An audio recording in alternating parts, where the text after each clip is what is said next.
My name is Audrey. Most people think graduation is a day for family celebration. For me, it was the day I finally realized exactly where I stood. 3 weeks before the ceremony, my parents looked me in the eye and told me they weren't coming. They had booked a luxury resort trip with my sister instead. They said she was stressed and needed a break. They didn't even ask how I felt about graduating alone. I didn't cry. I didn't beg them to change their tickets. I didn't scream. I simply made a decision. When the big day came, the cameras were rolling. The ceremony was being live-streamed. My parents were watching from their hotel room, expecting to see me walk across the stage alone. They expected my success to look lonely. But they were wrong. When the announcer called for the family who had supported me through everything, the spotlight didn't land on empty chairs. It landed on two people who actually loved me. And as the crowd cheered, my parents realized something terrible from thousands of miles away. They realized they had been replaced. And the whole world was watching. But before I tell you how everything flipped, like and subscribe, drop a comment. Where are you watching from? My name is Audrey. I am 22 years old, and I live in a quiet suburban town in America. To understand why I didn't cry when my parents skipped my graduation, you have to understand the house I grew up in. You have to understand the invisible lines that were drawn on the floor the day I was born. In most families, love is supposed to be like sunshine. It's supposed to shine on everyone equally. But in my house, love was like a spotlight. And the person controlling the spotlight was my mother, and the only person she ever pointed it at was my sister, Chloe. I was the background child. I don't mean that I was abused in a way that would leave bruises. I wasn't beat. I was fed. I had clothes. If you looked at our family from the outside, you would see a perfectly normal suburban life. You would see a nice house with a 2-car garage. You would see family vacations to the beach. You would see Sunday dinners. But if you lived inside that house, you would feel the coldness. You would feel the silence that surrounded me, compared to the noise and warmth that surrounded Chloe. Chloe was 2 years older than me. From the moment I can remember, she was the center of the universe. She was louder, she was more demanding, she was sensitive. That was the word my parents always used. SHH, be quiet, Audrey, your sister is feeling sensitive today. Don't upset Chloe, you know she's sensitive. Sensitive was a code word. It meant that Chloe's feelings were the most important thing in the world, and my feelings didn't matter at all. I remember a specific Saturday when I was 6 years old. It was summer. The air was hot and sticky. My dad had bought us new bicycles. Well, that's not exactly true. He had bought Chloe a new bicycle. It was pink and shiny. It had white tassels on the handlebars and a white basket on the front. It was beautiful. My new bike was Chloe's old one. It was rusted on the chain. The seat had a tear in it. The paint was scratched. I didn't complain. I was 6. I was just happy to have a bike. I remember running out to the driveway, excited to ride. But then the drama started. Chloe looked at her brand new, shiny pink bike. She looked at the tassels, and then she started to scream. "It's the wrong pink," she wailed. She threw herself onto the concrete driveway. "I wanted hot pink. This is baby pink. It's for babies. I hate it." My mom came running out of the house like the house was on fire. My dad dropped the wrench he was holding. "Oh, honey, don't cry," my mom said, crouching down next to Chloe. She stroked Chloe's hair. "It's a beautiful bike. It's the best one they had."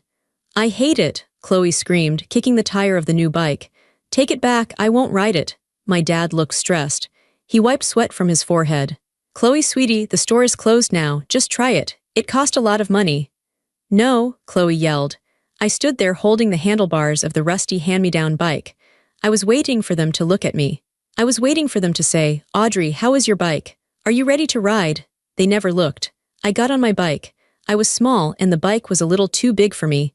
I started to pedal down the driveway. I wanted to show them I could ride. I wanted them to see me. I gathered speed. I turned the handlebars, but the front wheel was loose. The bike wobbled. I lost my balance. Crash. I fell hard onto the concrete.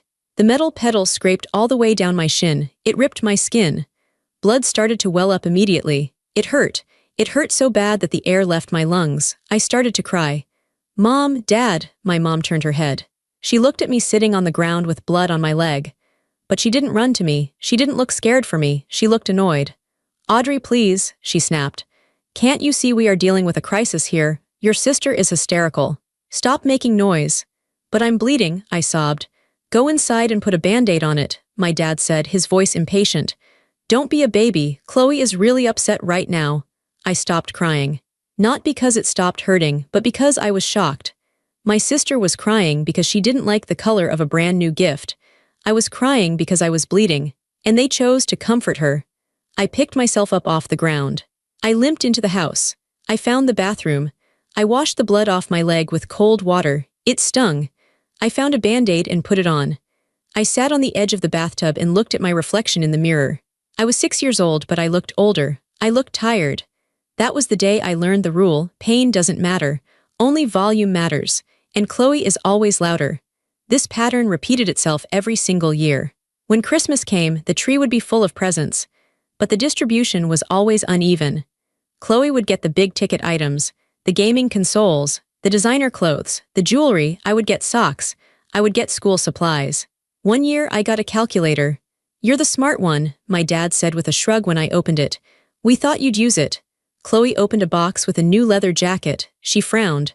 "I wanted the black one. This is dark brown." "We can exchange it, honey," Mom said quickly. "We'll go tomorrow." I looked at my calculator. I didn't say anything. I just put it in my pile of socks and notebooks. The hierarchy was physical too. At the dinner table, Chloe sat next to Mom. I sat on the end, near the kitchen door. It was my job to get up and get the salt if someone needed it. It was my job to refill the water pitcher. "Audrey, grab the butter," Dad would say, not even looking up from his plate. "Audrey, we need napkins," Mom would say while listening to Chloe tell a long, boring story about her day. I was the waitress. Chloe was the customer. My parents were the managers who made sure the customer was happy. I tried to get their attention in other ways. I tried to be funny. I tried to tell jokes. One night, when I was 10, I came to the dinner table with a joke I had heard at school. I was excited to tell it. "Hey Dad," I said. "Knock knock." "Not now, Audrey," Mom cut in. "Chloe is telling us about the girl who was mean to her in gym class." "But it's really funny," I said. "Audrey, don't be rude," Dad said sharply. "Let your sister speak, she had a hard day." I looked at Chloe. She was smirking. She wasn't sad. She was enjoying the audience. She knew she had the power. She knew she could suck all the air out of the room and leave none for me. So I stopped telling jokes. I stopped trying to be funny. I became quiet. I became the girl who sat at the end of the table and ate her peas in silence. I spent a lot of time in my room. My room was my sanctuary. It was the only place where I didn't feel like a second-class citizen. I read books. I wrote stories. I created worlds in my head where I was the main character. In my stories, I was a princess, or a warrior, or a spy. I was important. People listened to me. But then I would have to open my door and walk back out into the real world. The worst part wasn't the big events. It was the daily, small erosions of my self-worth. It was the way Mom would brush Chloe's hair for 20 minutes, talking softly to her, braiding it carefully. But when I asked for help with my hair, she would hand me the brush and say, "You're big enough to do it yourself." It was the way Dad would go to every single one of Chloe's soccer games, even though she mostly stood on the field and picked grass. But when I joined the debate team, he never came to a single match.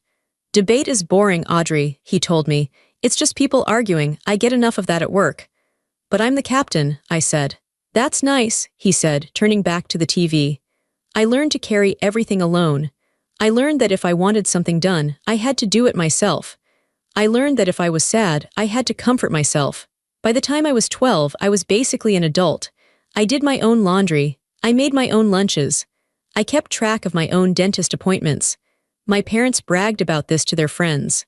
"Audrey is so easy," they would say at parties. "She's on autopilot, we never have to worry about her." They said it like it was a compliment, but it felt like an insult. It felt like they were saying, "Thank goodness we don't have to waste any energy on her. We need all of it for Chloe." I remember looking at other families and feeling confused. I saw my friend Sarah's mom hug her for no reason. I saw Sarah's dad carry her backpack when she was tired. I asked Sarah once, "Do you have to pay your parents back when they buy you clothes?" Sarah looked at me like I was crazy. "What? No, they're my parents." "Oh," I said, I thought that was normal." It wasn't normal. None of it was normal, but it was my life, and I was stuck in it. I was the ghost in my own house. I was the extra in the movie of Chloe's life. And I was starting to realize that no matter what I did, no matter how good, or smart, or quiet I was, the script was never going to change. As I transitioned from a child into a teenager, the dynamic in the house didn't get better.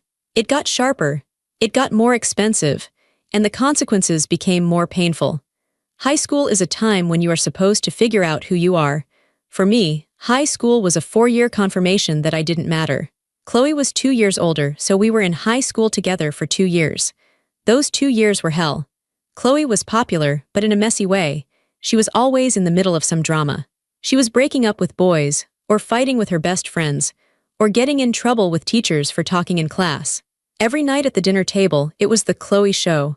"Mom, you won't believe what Jessica said to me.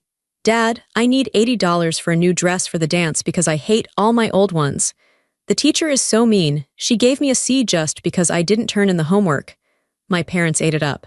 They were obsessed with her life. They spent hours counseling her, reassuring her, giving her money. Meanwhile, I was quietly excelling, and nobody cared. I remember my sophomore year. I had worked incredibly hard on a science fair project. I had spent months growing bacteria cultures in the garage. I had built a display board that was perfect. I had rehearsed my presentation until I could say it in my sleep. The science fair was on a Thursday night. 2 days before the fair, I reminded my parents. "Hey guys," I said, "don't forget, Thursday night, 7 p.m., in the gym, my project is in row 4. My dad looked at his calendar on the wall. He frowned. "Thursday," he said. "Yes," I said. My stomach tightened. I knew that look. "Thursday is the night Chloe wants us to take her to that concert," Mom said. "The tickets were her birthday present. Remember, but the concert doesn't start until 9, I argued. "The science fair is at 7, you could come for 30 minutes and then go." My mom sighed. It was a long, dramatic sigh. "Audrey, it's an hour drive to the concert venue. We want to get dinner beforehand. We want to make it a special night for your sister." "So you're not coming?" I asked. "We can't be in 2 places at once," Dad said. "Bring your ribbon home. We'll look at it then." "If I win a ribbon," I said softly. "You'll do great," Mom said, waving her hand. "You're so smart, you don't need us holding your hand." I went to the science fair alone. I stood by my display board for 3 hours. Judges came by and asked me questions. I answered them perfectly. I smiled. I pointed to my graphs. But every time I looked up, I saw other kids with their parents. I saw dads pointing proudly at their kids' projects. I saw moms taking videos. I stood there in my blazer, feeling like a fool. At the end of the night, they announced the winners. First place, Audrey Miller. I walked up to the stage. The principal shook my hand. He handed me a blue rosette ribbon and a certificate. "Where are your folks?" the principal asked me kindly, looking out at the crowd. "I want to shake your dad's hand." I felt my face burn with shame. I had to lie. I couldn't tell the truth. I couldn't say they are eating appetizers at a restaurant before my sister's concert. "They're sick," I lied. "Stomach flu, both of them." "Oh, that's a shame," the principal said. "Well, tell them congratulations." I drove myself home. I put the blue ribbon on the kitchen counter. When my parents got home at 1 a.m., they didn't even notice it. They were too busy talking about how much fun the concert was and how cute Chloe looked. The ribbon sat there for 3 days until it got moved to a pile of mail and eventually thrown in a drawer. They never asked me about the fair. Not once. That was the pattern. My successes were invisible. Chloe's failures were emergencies. The financial difference was the most insulting part. When Chloe turned 16, my parents bought her a car. It wasn't a brand new car, but it was a nice, reliable sedan. They put a big red bow on it. They took pictures of her screaming with joy in the driveway. "We want you to be safe," Dad said, handing her the keys. "We want you to have independence." 2 years later, I turned 16. I got my license on my birthday. I came home, holding the plastic card, feeling a tiny spark of hope. Maybe I would get a car too. Or maybe just permission to use the family car. There was no car in the driveway. "Good job on passing the test," Dad said. He was reading the newspaper. "So, can I drive to school now?" I asked. Dad laughed. "Drive what? I need my truck for work. Your mom needs her car." "What about Chloe's car?" I asked. "She's at college, she didn't take it." "Chloe might need it when she comes home for weekends," Mom said. "We don't want you putting miles on it, it's her car." "So how do I get to school?" I asked. "The bus," Dad said. "Or you can walk, it's only 2 miles." "But Chloe got a car," I said. The unfairness was choking me. "You bought her a car." "We had more money then," Dad lied. I knew it was a lie. He had just bought a new boat. "Times are tighter now, Audrey. Don't be ungrateful. We feed you, we house you." Ungrateful. That was their favorite word for me whenever I pointed out the inequality. So I got a job. I worked at a diner on weekends and after school. I saved every penny. I bought a rusted, 20-year-old hatchback from a neighbor for $800. It smelled like wet dog and the heater didn't work. My parents hated it. That thing is an eyesore in the driveway, Mom complained. Park it on the street. So I did. I parked my car on the street while Chloe's car sat in the garage, collecting dust, waiting for her to come home once a month. The final blow of my high school years, the one that really hardened my heart, was the college essay. I wanted to get into a good university. I knew my parents weren't going to pay for it.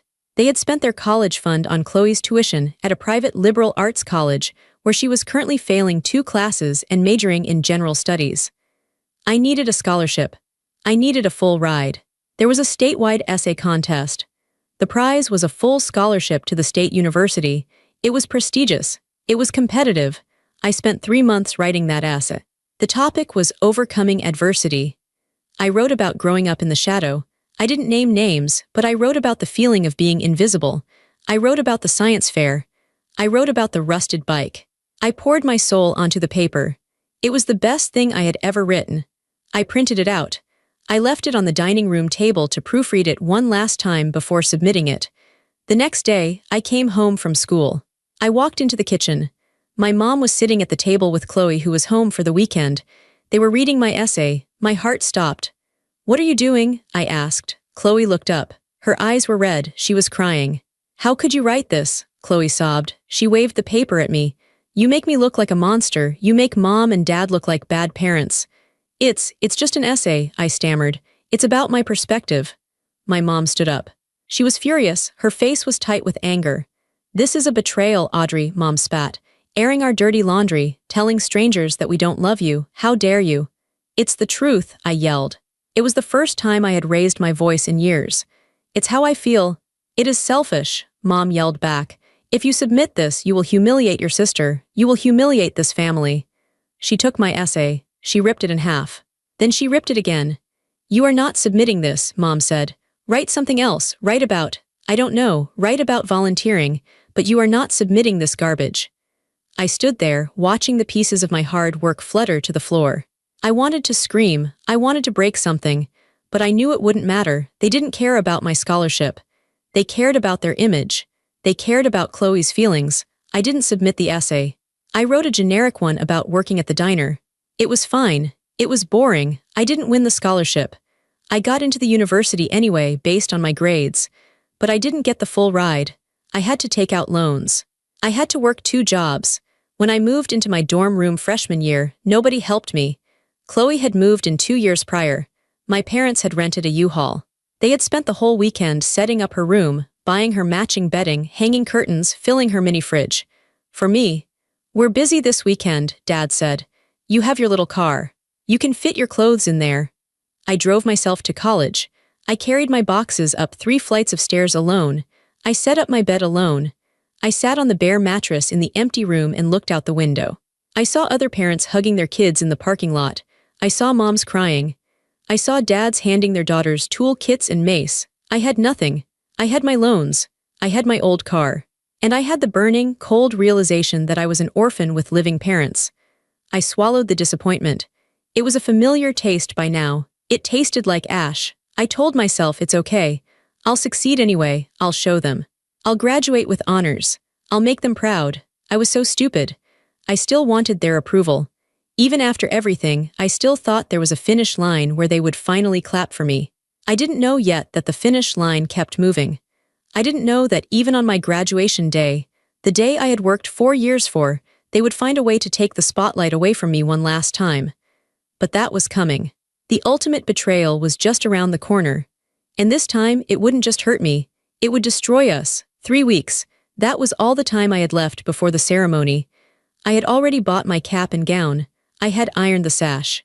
I had reserved a table at a nice restaurant for a celebratory lunch afterwards. I was going to pay for it myself, of course, but I wanted us to be together. It was a Tuesday evening when I called them to finalize the logistics.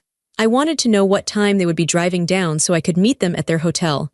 I dialed the house phone. Mom picked up on the 3rd ring. "Hello," she sounded distracted. I could hear the TV in the background.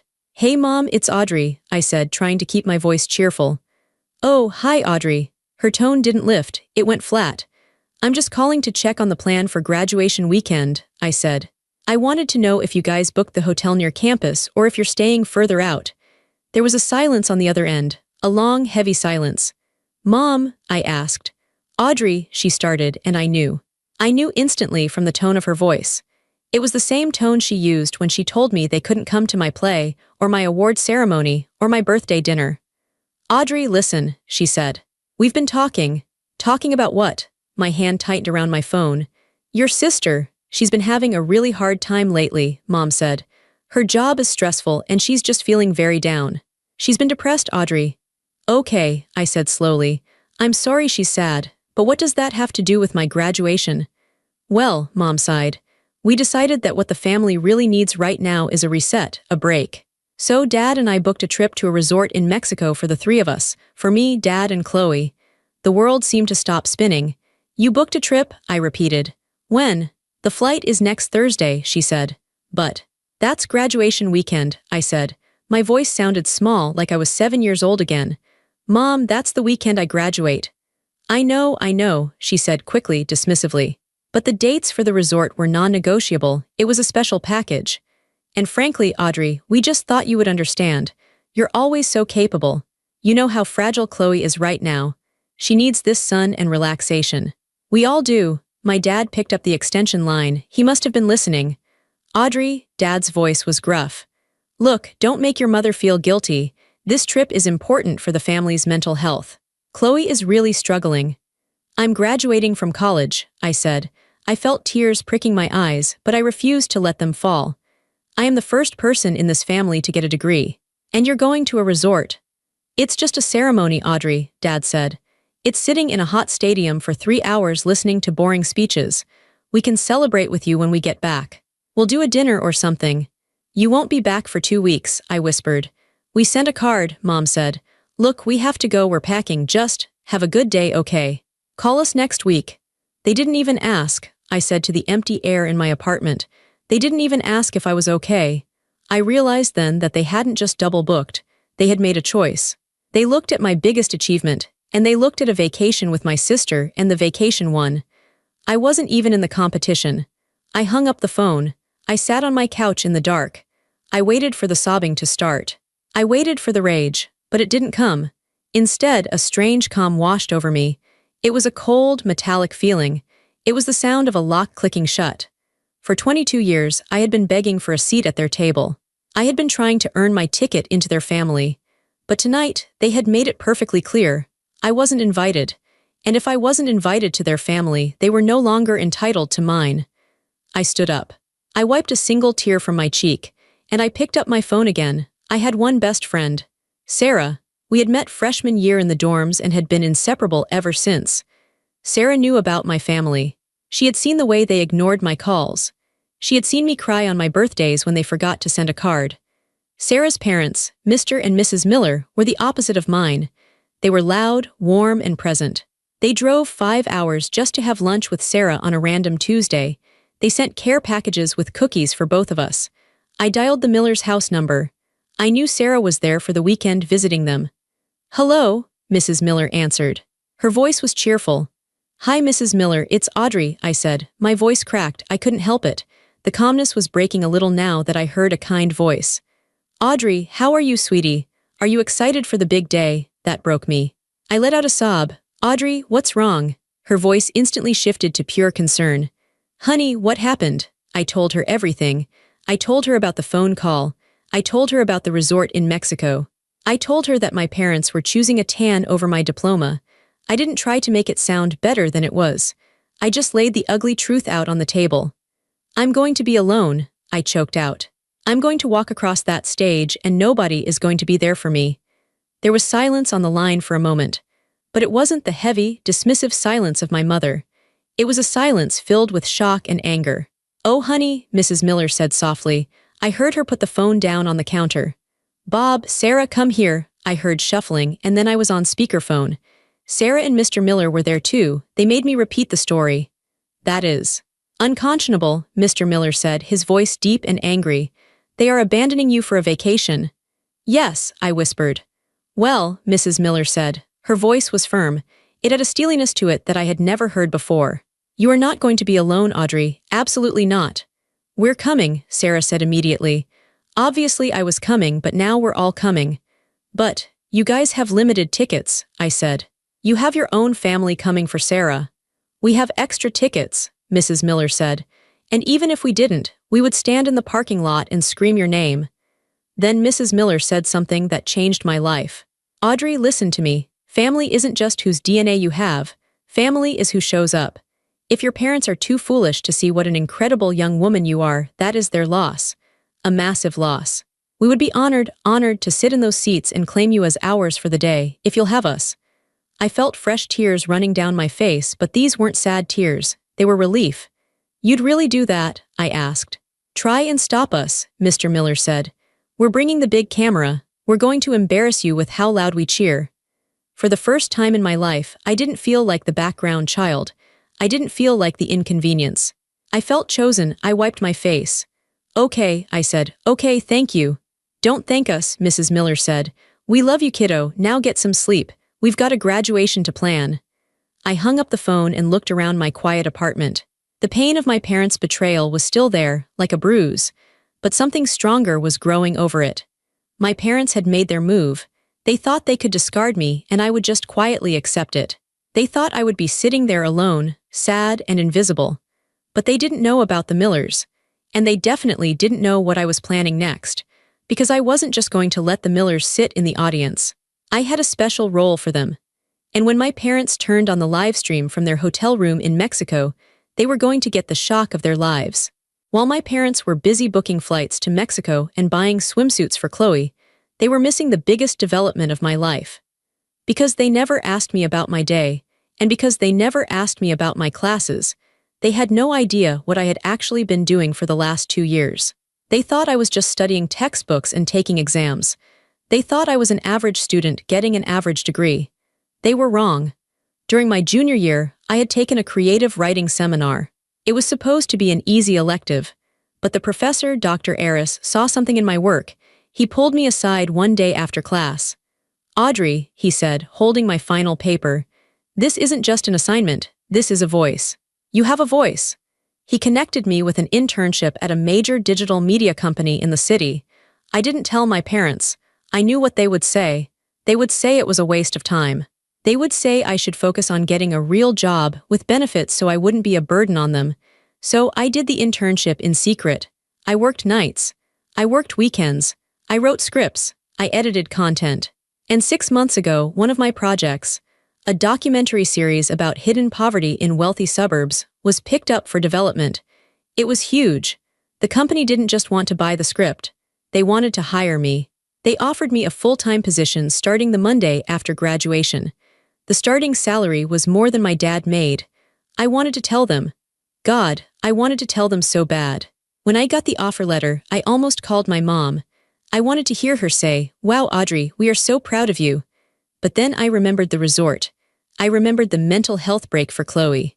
I remembered that my success would only be seen as a threat to Chloe's insecurity. If I told them I had a high-paying job, they wouldn't celebrate. They would feel guilty that Chloe was still unemployed. They would tell me to keep it quiet so I didn't upset her, so I kept it to myself. 2 weeks before graduation, the dean of the university called me into his office. "Audrey," he said, smiling, "we have been contacted by the media company you're working with.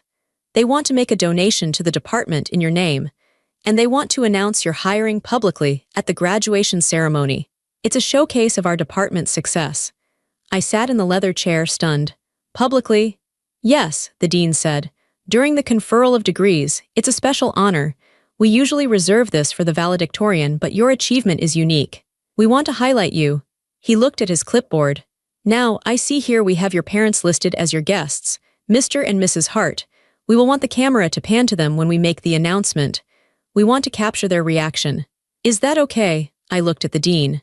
I looked at the name, Mr. and Mrs. Hart, on the paper. I thought about the empty seats. I thought about them drinking margaritas in Cabo while I walked across the stage. I thought about how they had already left. They were gone. They had chosen. "Actually, Dean," I said, my voice steady, "There's a change in the guest list." "Oh," he asked, clicking his pen. "My parents couldn't make it," I said. "They have prior commitments." The dean looked shocked. "For their daughter's graduation?" "Yes," I said, "but I do have family coming, real family." I took the pen from his hand. I crossed out my parents' names, and in clear block letters I wrote, "Mr. Robert Miller and Mrs. Susan Miller. These are the people who supported me," I said. "These are the people I want the camera to find." The dean smiled softly. "Understood, Audrey. We will make sure they get the VIP seating." I walked out of that office feeling lighter than I had ever felt in my life. My parents thought they were punishing me by not showing up. They thought they were teaching me a lesson about my place in the hierarchy, but they didn't know I had rewritten the script.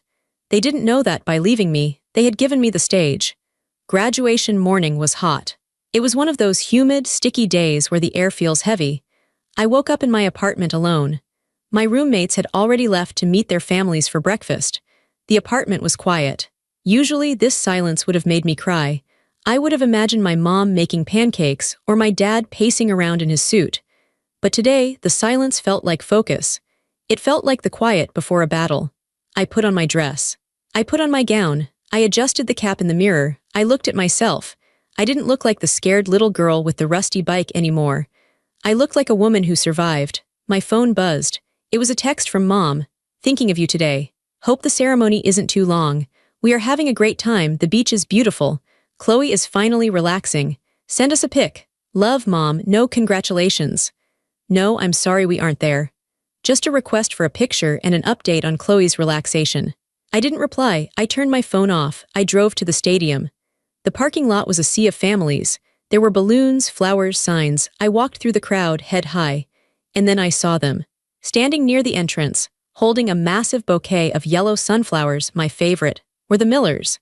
Mr. Miller was wearing a suit and tie, sweating in the heat but smiling ear to ear. Mrs. Miller was wearing a beautiful blue dress. Sarah was holding a blowhorn. "Audrey," Sarah screamed, blasting the horn. Mrs. Miller ran over and hugged me so hard I almost lost my breath. "Look at you," she said, tearing up. "You look beautiful, honey. You look so smart." "We got front row," Mr. Miller said, winking. "VIP section. Apparently you're a VIP." "Something like that," I smiled. We went inside. The stadium was packed with 5,000 people. I took my seat with the graduates on the floor. The Millers were escorted to the special family section near the stage. I sat there for 2 hours listening to speeches. I watched hundreds of names get called. I watched students wave to their parents. Finally, it was my turn. The dean walked up to the podium. The room went quiet. "Before we continue," the dean said, his voice booming over the speakers, "we have a special recognition. A student who has not only excelled academically, but has already secured a lead position at Global Media Studios based on her groundbreaking documentary work." A murmur went through the crowd. That was a big deal. "Please welcome," the dean said, "Audrey Hart." I stood up.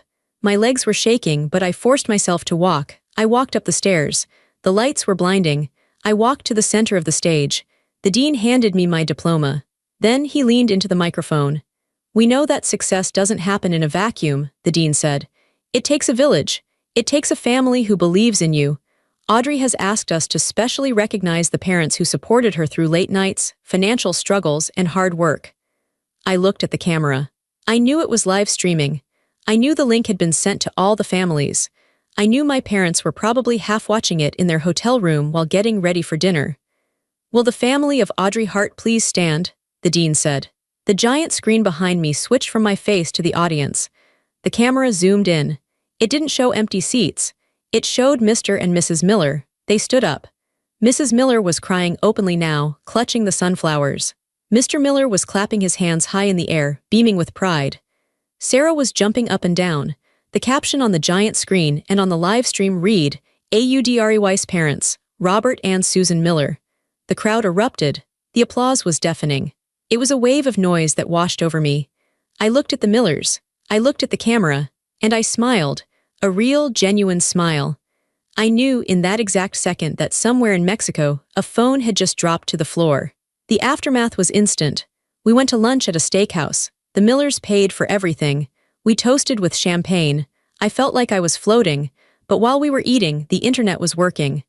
Sarah checked her phone halfway through the meal. Her eyes went wide. "Audrey," she said. "Oh my God, look." She turned the screen to me. Someone had clipped the video of the ceremony, the part where the dean talks about supportive family and then cuts to the Millers. But the caption on the video wasn't about my job. The caption read, "When your real parents skip your graduation for a vacation, but your best friend's parents step up. Number found family, number justice, number bad parents."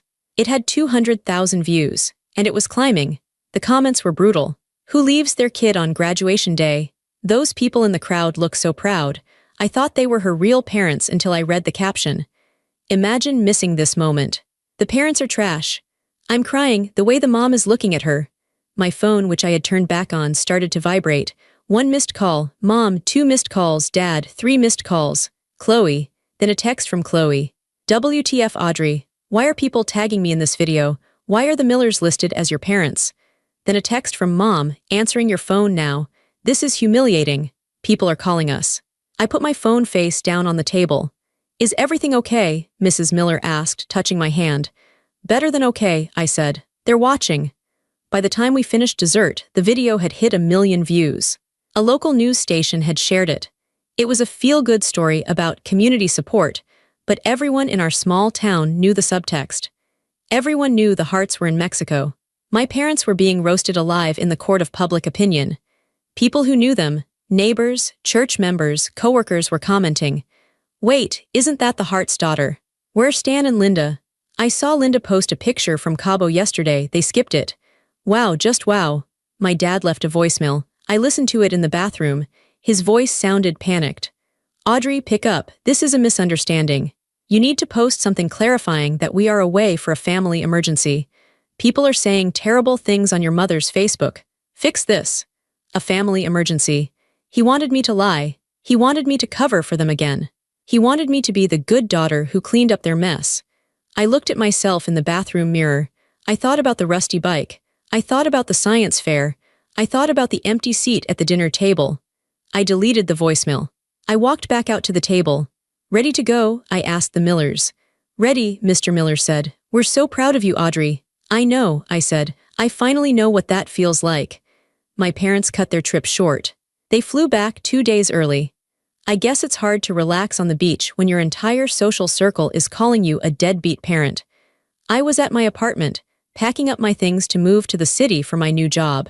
I heard a car door slam outside, then heavy footsteps on the stairs, then banging on my door. "Audrey, open this door." It was my dad. I opened the door. They were standing there, Mom, Dad, and Chloe. They looked sunburnt and furious.